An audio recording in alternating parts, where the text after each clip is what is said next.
Deputy Chief Justice, Buyiseni Madlanga, Minister of Justice, who I did not know was too young to vote in 1994.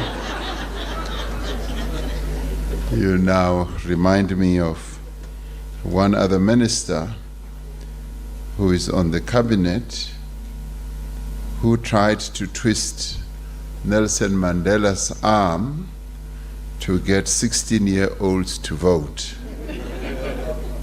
And she convinced Nelson Mandela that it was correct to have 16-year-olds to vote.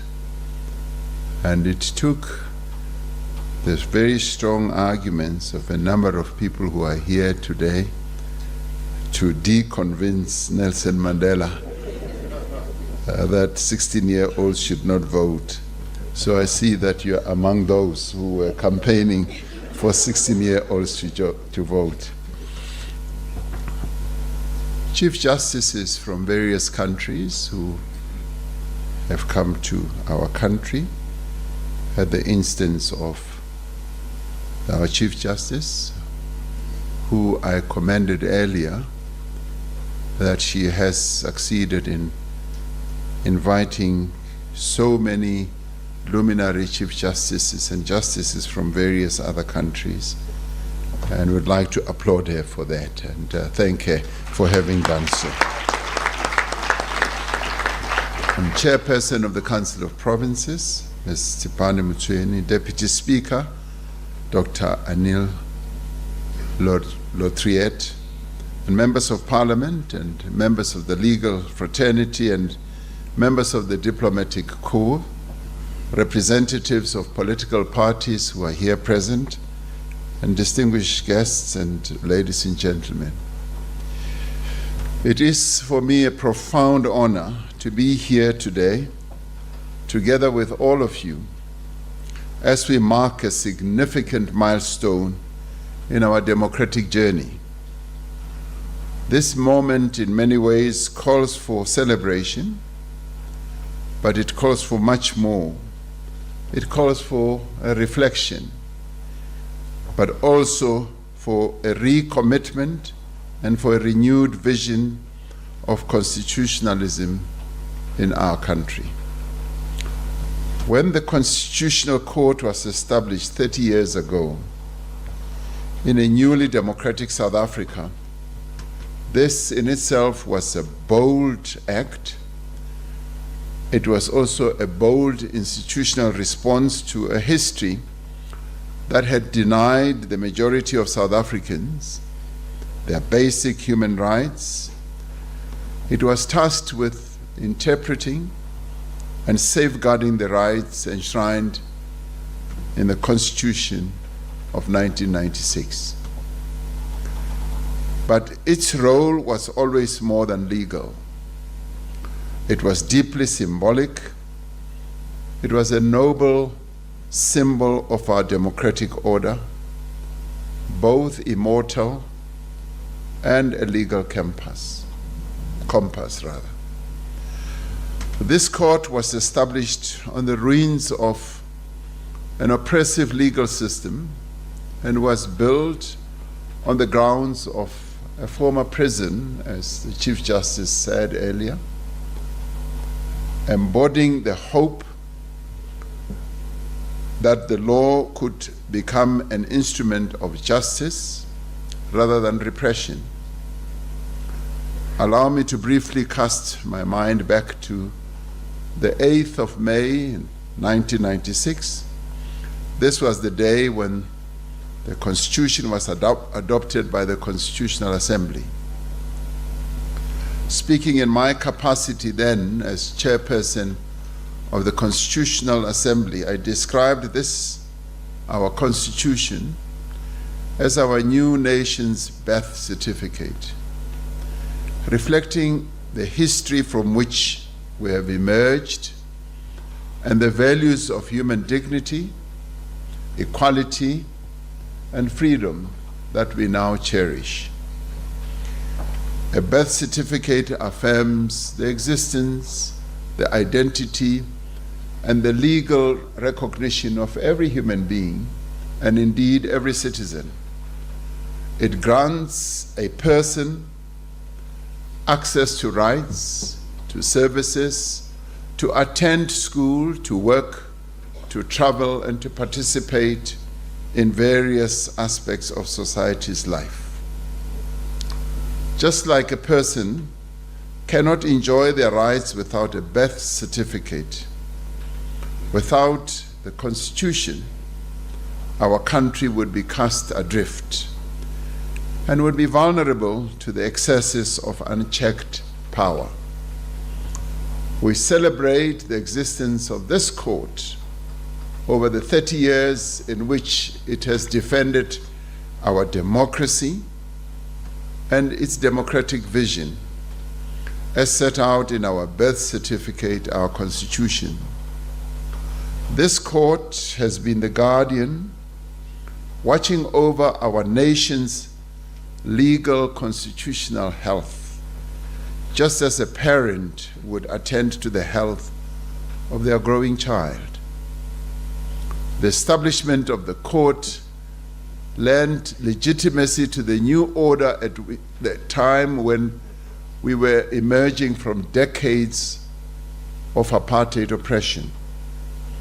In many ways, the court was born of struggle and hope, anchored in the belief that never again shall South Africa be governed without regard to dignity, equality, and justice for all who live in it. In the early years since democracy and well beyond, this court has contributed not just judicial validation of the constitutional order. It has elevated the consciousness of our people about their constitutional rights. It has contributed to building trust in our legal or judicial system. Through principled constitutional interpretation, it has also contributed greatly towards advancing national cohesion and reconciliation. This objective of national cohesion and reconciliation has been enhanced by the court through its decisions. It has ensured that all people in our country are treated fairly and equally under the law, thus affirming the legitimacy of the legal order and promoting a sense of belonging amongst all citizens. The progressive, far-reaching judgments handed down by this court, as we heard earlier, include Makwanyane, that abolished the death penalty, the Grootboom case that is centered on the right of housing to assist South Africans, and the Minister of Health versus Treatment Action campaign that dealt with the right to health care and access to HIV/AIDS treatment. The Constitutional Court has developed a rich, transformative jurisprudence. These judgments are not merely legal decisions, they are decisions that have changed lives. They've also shaped our society and strengthened our democracy. The court's judgments have advanced the rights of same-sex couples, of women in traditional marriages, of the sick and infirm, and of the most marginalized members of society. They have affirmed that dignity, equality, and freedom are not reserved for the powerful, but guaranteed for all. The expansion of the court's appellate jurisdiction in 2013 to deal with matters of general public importance has further expanded the frontiers of access to justice for all. As the Constitutional Court judges You were appointed at a time of great complexity in the life of our nation, and navigating the imperative of societal transformation back then was certainly extremely difficult. And yet the court, since its inception, set the tone for humanistic jurisprudence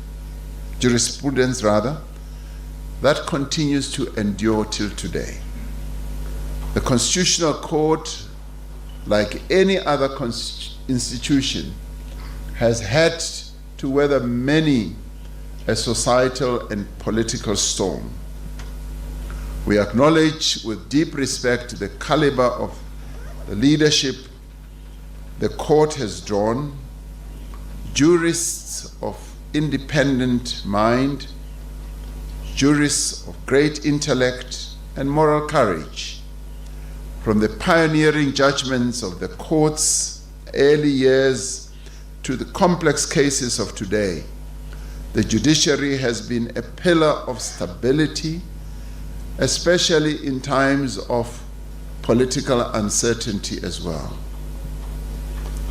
The bench, again, not unlike any other sector in society, will have borne witness to the many debates around transformation, around judicial demographics, and around access to the courts by citizens.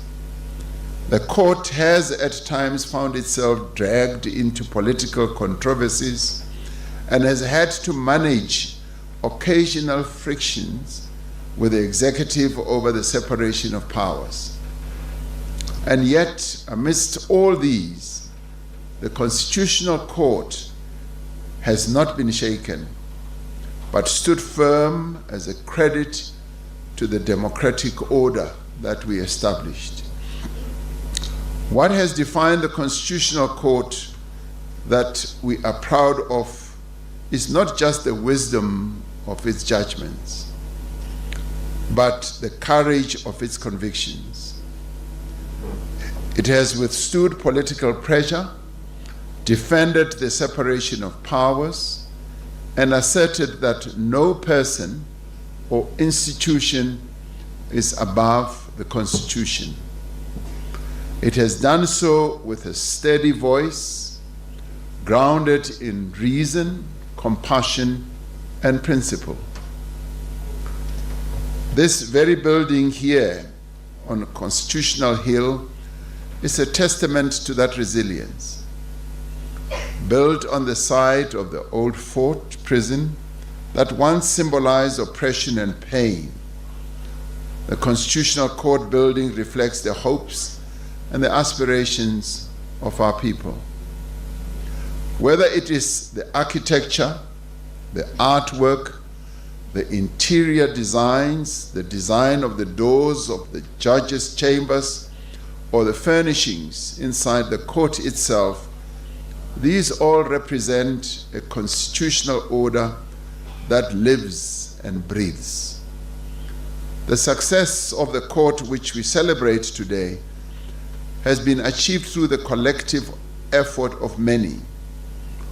And indeed, it is a product of a judicial legal ecosystem.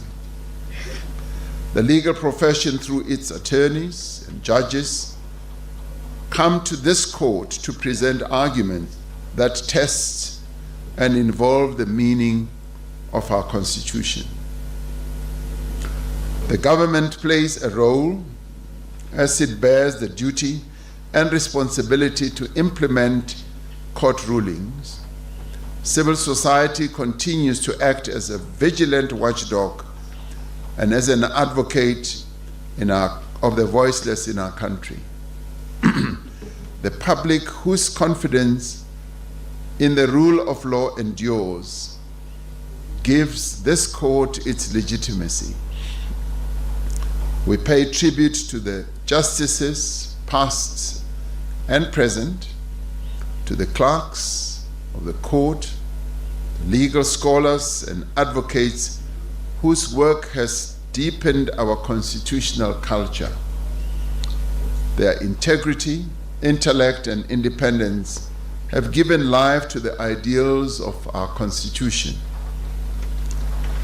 And I do want to take this moment and opportunity to pay tribute to those of our founding Constitutional Court justices who are here with us today. And we pay tribute to you because you were there at the beginning. My legal advisor, Advocate Nokukanya Jele, was one of the clerks of the court, and she has related those early days to me of the cramped spaces in Bram Park where the court temporarily sat, to when the court moved to the current site in 2004, when it was still under construction. She has told me about water leaking through the skylight and dripping onto the desks and papers of a number of advocates, and about lawyers drudging up the great African steps, their fancy shoes full of mud with the wet and the dusty construction site. We thank you for having gone through all that. Must have been real suffering that you went through. At the same time, I'm sure for all who had the privilege of being part of those early days working at this court, there was a sense of elation at being part of history that was in the making, of being part of something far greater, something that all one's years of legal training and preparation had prepared them for. As a nation, we can be nothing short of immensely proud of the Constitutional Court. And this, I want to say to those who have come from other countries, that this is an institution that we are immensely proud of.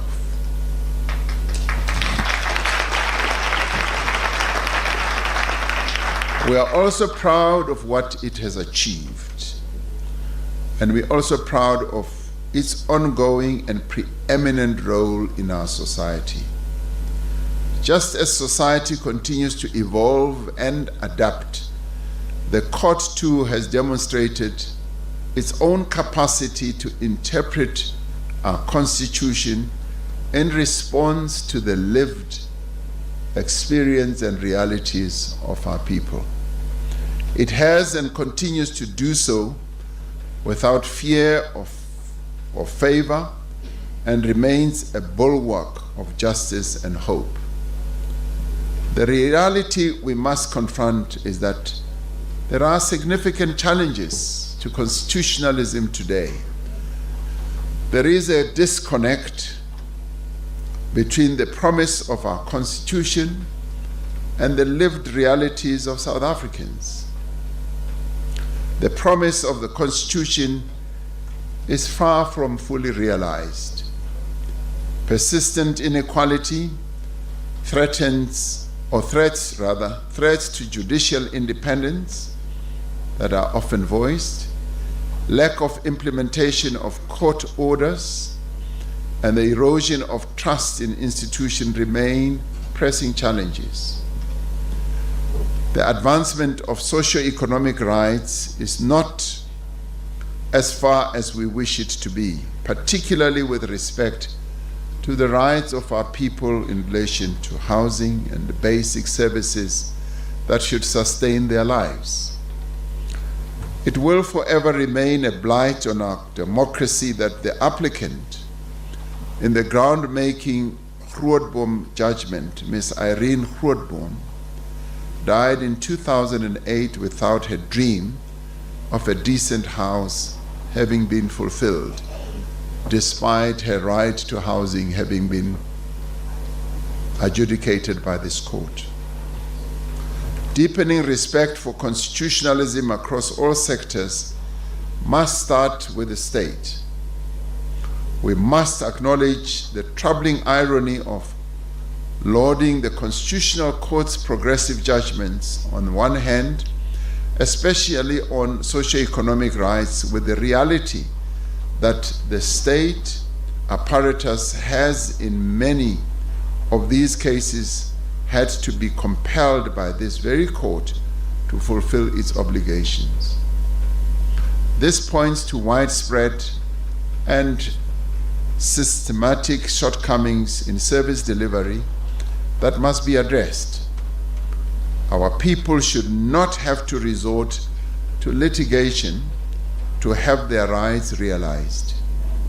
And this is the paramount consideration. At the same time, the potential for reducing litigation against the state must be addressed, and this requires structural change. To ensure that the judiciary execute their duties independently, effectively, and with dignity, government must and will provide a range of institutional infrastructure, financial, administrative, and legal support. The support is crucial for maintaining judicial independence, which is a cornerstone of democracy and the rule of law. The 2022-2023 Judiciary Annual Report points to challenges being experienced by the Constitutional Court with respect to finalizing matters against targets. This is no doubt owing to the significant volume of cases that the court has to deal with. The 2013 challenges, or rather changes to the court's jurisdiction, have further contributed to this workload. Enhancing access to justice and improving court services has been allocated in this year's budget, and there have been increases for improving superior court services, for judicial education and support, and for filling of vacant posts and to address other funding shortfalls. Chief Justice, you will have heard the Minister of Finance for the very first time in many, many years singling out the assistance that will be given financially to the judiciary and to the Constitutional Court. I do hope that as you listened to the budget being presented in the privacy of your chambers or your home, you did applaud the Minister of Finance. I'm not asking for you to applaud him now. We reaffirm our commitment to providing all necessary support to our courts as they administer justice. At our meeting with yourself, Chief Justice, and members of the judiciary recently, we committed to taking steps to advance the independence of the judiciary. I see former Chief Justice Zondo here with us. He continuously, as he was Chief Justice, even on the last day as he was leaving, insisted that we need to reach an agreement on the independence of the judiciary. Former Chief Justice Raymond Zondo, your wish is now being fulfilled and will be fulfilled through your successor, so you can smile.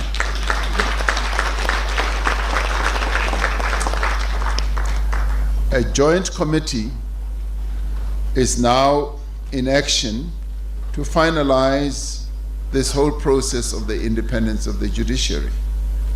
It has been an anomaly of our constitutional architecture that we've had Parliament as an independent institution in our Constitution, fully and properly recognized, and the executive, but the judiciary has, on an unfair basis, had to depend on government on a variety of matters, from getting approval for the appointment of people and not even being in complete control of their own budget. This comes to an end now. The judiciary will be independent. We will ensure the judiciary is rightly constituted as an equal branch of the state, same level as government and the legislature, or the executive and the legislature. The journey traveled by this court has been a long one, and we celebrate it today. We celebrate the court's existence as a living symbol of not only justice but transformation. The court carries extraordinary mandate and weighty responsibilities, yet it has always risen to the moment. Its legacy of courage and conscience endures. Let us use this occasion not only to celebrate but to recommit. As legal professionals, you must commit to a legal profession that upholds ethics, deepens constitutional jurisprudence, and serves the public good. As government leaders, we must commit to respect the rule of law, to strengthen institutions, and to implement court decisions in good faith. And as a collective, we should ensure that the values enshrined in our Constitution continue to define our national identity and guide our development. 30 years on, the Constitutional Court remains a beacon of democracy in our country, a compass for our future journey, and may it continue to stand as a testament to justice, to accountability, and to the resilience of the people of South Africa. South Africa faces many challenges: poverty, inequality, joblessness, underdevelopment. Yet we move towards as a collective with confidence, as a people with great strength, fortified by the knowledge that the guardians of our constitutional order is continuing to develop good jurisprudence to continue guiding our democracy. As we look to the next 30 years, we should ensure that the Constitutional Court remains a living institution, an institution that is responsive, that is principled, and an institution that is deeply rooted in the values of Ubuntu, accountability, and human dignity. We do wish the court well on this auspicious occasion, and I'm rather glad that the various countries that are represented here, some of them will speak and be able to continue enriching the democracy that many of us fought so hard and for so long for. Nelson Mandela will be smiling wherever he is to see that this court, which he inaugurated, continues to exist, but continues to gain greater strength and confidence. Chief Justice, we thank you for this occasion. It is a great occasion for celebrating the work of our court, but we wish that for the next 30 years, the work of this court will have been even more enriched. Thank you very much.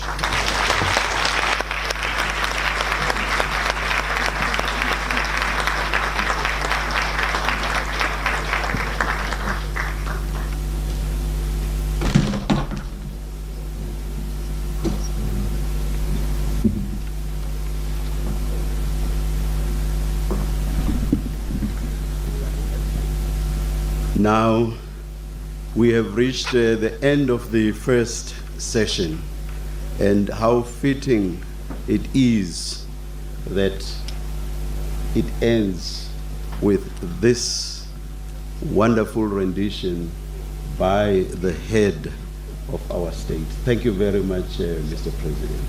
Thank you.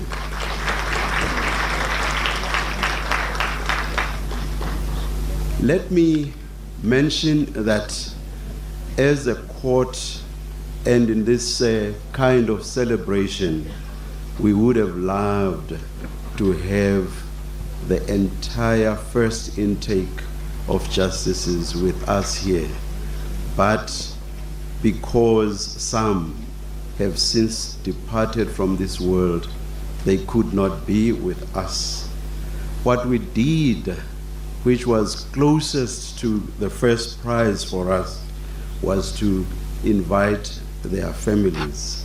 So we do have members or some members of the families of those departed first intake colleagues. And thank you very much to them for having accepted our invitation. We will break for tea.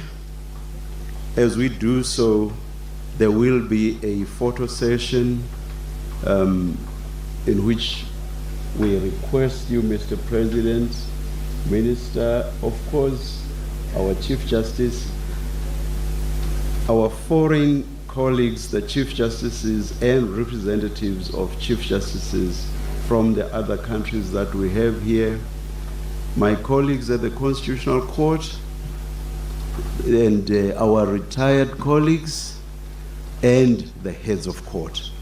And I request the Secretary General Advocate Potgieter, Mr. Jakes Jacobs, and Mr. Seretse to assist us when we reach that part, which is basically now. And then lastly,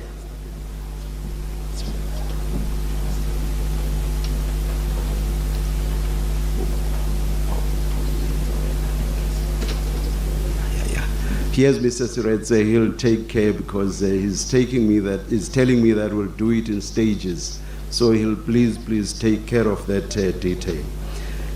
One other thing I should mention is that when we come back from tea, we request all our foreign colleagues, all of them, the Chief Justices, the President, or Her Excellency from Mozambique, and all the Chief Justices to take the podium all at the same time, please, when we come back from tea, so that as soon as we are back, we can resume our program. So I will hand over to the officials I mentioned to please take over. Thank you. I think it's in order that